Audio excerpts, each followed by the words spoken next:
le dernier sermon du prophète Mohammed, paix et salut sur lui. Peu de temps avant sa mort, et alors qu'il faisait le pèlerinage à la Mecque, le prophète Mohammed, paix et salut sur lui, a prononcé un sermon qui allait par la suite être connu sous le nom de « dernier sermon du prophète ». Ce dernier sermon n'était pas qu'un rappel destiné à ses fidèles, mais aussi un important avertissement. Il confirmait également la fin de sa mission prophétique. Le prophète Mohammed, paix et salut sur lui, a prononcé son dernier sermon au cours du pèlerinage de l'an 632, au 9e jour du mois de Dhul-Hijja, qui est le 12e mois du calendrier lunaire. Il se tenait sur le mont Arafat, devant des milliers de musulmans. Après avoir loué et remercié Dieu, le prophète, paix et salut sur lui, a déclaré : Ô peuple, écoutez-moi attentivement, car je ne sais pas si, après cette année-ci, je serai encore parmi vous. Écoutez, donc, ce que je vous dis avec beaucoup d'attention et transmettez ce message à ceux qui ne pouvaient être présents parmi nous aujourd'hui. Ô peuple, tout comme vous considérez ce mois, ce jour, cette cité comme sacrée, considérez aussi la vie et les biens de chaque musulman comme sacrés.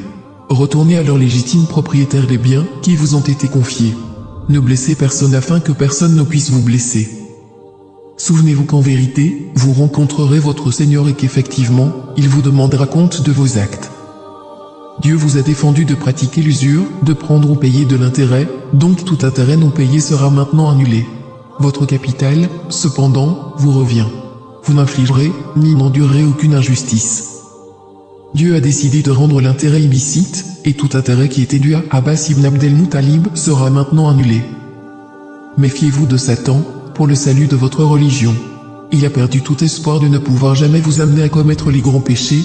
Attention, donc, à ne pas le suivre dans les péchés mineurs.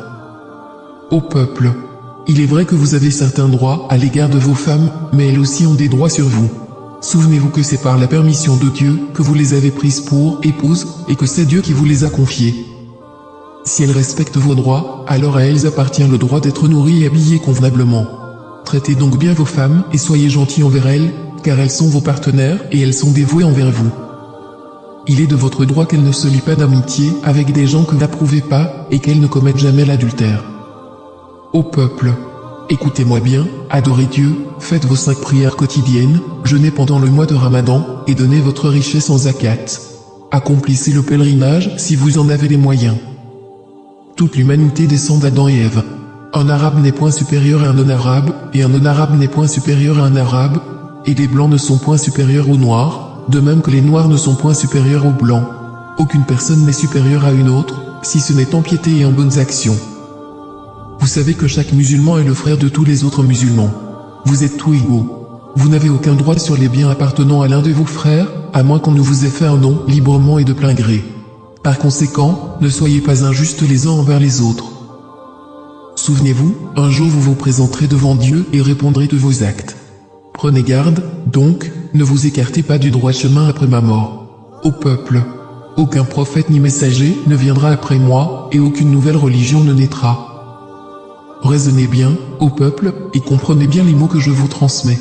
Je laisse derrière moi 2 choses, le Coran, et mon exemple, la Sunna. Et si vous les suivez, jamais vous ne vous égarerez. Que tous ceux qui m'écoutent transmettent ce message à d'autres, et cela à d'autres encore, et que les derniers puissent le comprendre mieux que ceux qui m'écoutent directement. Sois témoin, ô Dieu, que j'ai transmis ton message à tes serviteurs. C'est ainsi que le prophète, paix et salut sur lui, termina son dernier sermon et, alors qu'il se tenait près du sommet de Arafat, le verset suivant lui fut révélé,